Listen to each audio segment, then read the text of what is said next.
He served under the late Mwai Kibaki as vice president, coming out of a tumultuous election that resulted in the 2007-2008 post-election violence, which claimed more than 1,300 lives.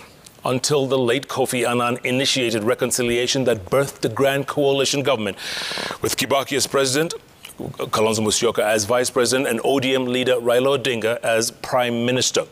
Now, the Wiper leader, Kalonzo Musyoka, hails his former boss as a tolerant and selfless leader and says their chemistry was perfect. Chimtai Goin sat down with Kalonzo Musyoka on his reflections on the former president. I was privileged to serve him as his vice president and our country's 10th vice president. And I found him, Kibaki, a phenomenal personality. You will not go to Kibaki with rumors. No. He will look at you and call you Pumbafu. So, no, that was Kibaki. And I think that is a high academic calling in him. Yeah, that you don't discuss, great minds don't discuss people. They discuss ideas. I think Kibaki lived that saying. He meant well for this country. So, but he didn't want anything named after him. I could not understand why. Because as his vice president, on the advice of the head of public service, Ambassador Mudhaura, comes and tells me, this spectacular piece of infrastructure, we should convince Kibaki to accept it to be named Kibaki Superhighway. We went and had a cup of tea with Kibaki in his Arambe House office. And at the opportune time, I introduced a subject. He looked at me and said, Vice President, na huko hii barabara inaenda, hakuna jina. That was the end of the discussion up to today. Yes. So Thika is a Thika superhighway. Kibaki did not want, it's the truest example I can think of a servant leader. You put service above self. We could all see he had health challenges.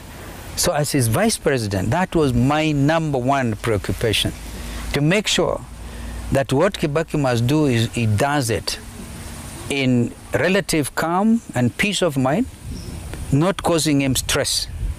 So I never caused Kibaki any stress. In fact, we were so happy at the end of it, before he left office, he got out of his Bakora and drove. We were going to plant trees in Kitui, stopped by in Machakos. And Kibaki there issued a statement. He said, huyu vice president amenisaidia sana. Sasa munisaidie tumweke hapo juu. So that was an endorsement. By midnight, the newsrooms were ordered to remove that endorsement. What was the relationship between the then vice president and the president? The chemistry was absolutely correct. As I said, I can't remember a day when Kibaki would call and say, what is this I hear, or whatever. No, we're very professional. We worked in a working government. It really was.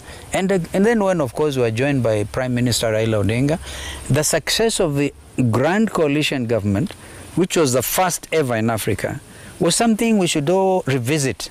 Me, I'm a negotiator.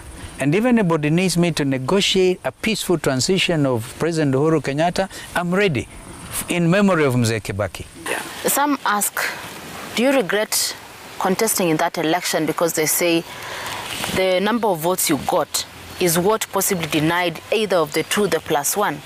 Why would I regret my political rights? You have a political right to run for president, okay?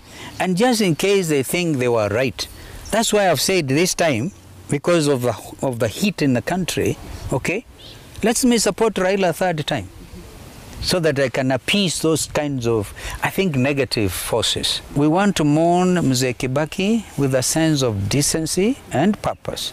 It's one of our greatest leaders, not just in this country, but in the region. When the moment he got to know you are a corrupt individual, he showed you the way. Do you remember he sacked the Home Minister for Agriculture because of corruption? Yes, in the Grand Coalition. A Home Minister got fired. I don't remember Kibaki firing people. Mzee Moi would fire quite a few. Yes. But Kibaki, if he's firing you, it must be beyond reasonable doubt that you are in these things. What qualities of Kibaki should be emulated? Tolerance. You see, Kibaki was tolerant to the core. Because imagine the very difficult political atmosphere following the post-election violence and almost imposed discussions by the international community, and then the same Kibaki 1 year after that. You could not tell whether this is Raila was running against Kibaki, whether this is Kalonzo was running against Kibaki. It made everybody feel important. You know, it's very important to leaders to appreciate the worth in other leaders.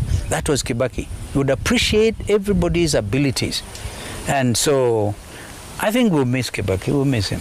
I personally miss him. Because if we had that level of tolerance, we wouldn't even be hating each other and saying in printable sometimes things. Yeah.